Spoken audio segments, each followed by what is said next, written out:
Customer নাই, রাত তো বেশি হয়েছে, দোকানটা গুছানি লাগে। এই এই যে ঘুমাইতেছে। এই বেটা না, হ্যাঁ জানোয়ার আমার কাছে ছুটে আছে, দোকান বন্ধর বাজাও। আমার নাম সানোয়ার না, আমার নাম আনোয়ার। জানোয়ার আনোয়ার একটাই দোকান বন্ধর। দম বন্ধ গেলাম। চুলটি বড় হয়ে গেছে গা, অনেক নাম হয়ে গেছে গা। শ্বশুর বাড়িতে দাম লাগে, মার্কেট খোলা নাই, খোলা থাকবো কেমনে? 12টা বাজে আছে গা, দেখি দোকানটা তো খোলা আছে।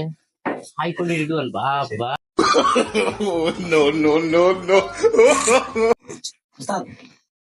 কাস্টমার কাস্টমার এই বেটা জানোয়ার, কাস্টমার কে দিক দিয়ে আসবে?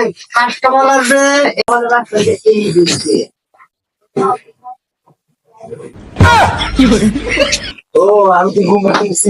ভাই দোকান কি গুছাই হেলতা শুনে আইছিলাম, আমি চুল কাটতাম, চুলটা